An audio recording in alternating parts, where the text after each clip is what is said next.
Imagine a world where you don't have to worry about driving. Where there are no accidents, where cities are completely redesigned without any traffic, and people just are happier.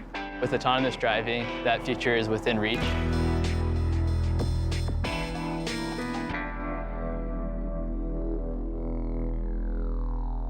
I'm Reiley. I'm the president and co-founder of Drive.ai. Drive.ai was founded in April 2015 by a group of students from Stanford University in the Artificial Intelligence Lab. I've been a roboticist for the last 15 years in surgical robotics. And while I was there, I was trying to think about ways to help save more lives. 33,000 Americans die every year from car accidents. I think 93% are caused by human error. And that's ridiculous that we're not doing anything about it. It just felt like now was just the time to start a self-driving car company. So these cars are not cars built by automotive manufacturers. They're designed by software engineers. And that's a very different perspective. We're focused on building an artificial intelligence system for an autonomous vehicle. And our technology is enabled by something called deep learning. What it really comes down to is making these vehicles smart. Deep learning is an algorithm, essentially, that learns similar to how the human brain learns. We are building the brains of the self-driving car. We want to create the language of self-driving cars. As a human, we drive around, we can still make eye contact with pedestrians, we can wave, we can give them head nods, you can honk.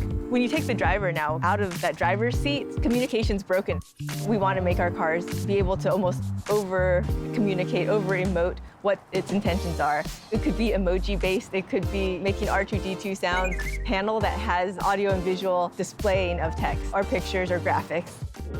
This is the transition, an analogy to the horse and carriage to the first cars on the road. There was no lanes, there was no lights, there was no brake lights, and we're going to be safe from day one, putting on this new standard of lights and indicators before there's all these accidents and mistrust with self-driving cars. I really view a self-driving car as the first social robot. Robots have traditionally been behind caution tape in a factory, in the lab, kind of blocked off from people. And this is really the first robot that's going out into the world. Drive.ai is really interested in doing level 4 autonomous driving. Level 4 autonomy means that you can take a nap in your car. You don't need to have a human behind the steering wheel with their hands over the emergency button ready to take over at any point. Drive.ai is rewriting the future of transportation with artificial intelligence. We're going to enable a future where no one will need to drive, and we want to get this technology on the road as quickly as possible. It's not just about the technology, because it's going to change the way the urban landscape looks. It's going to affect deeply the environment, the number of vehicles on the road, safety, insurance. So it is about systemic change that becomes a rewrite in a much, much greater context.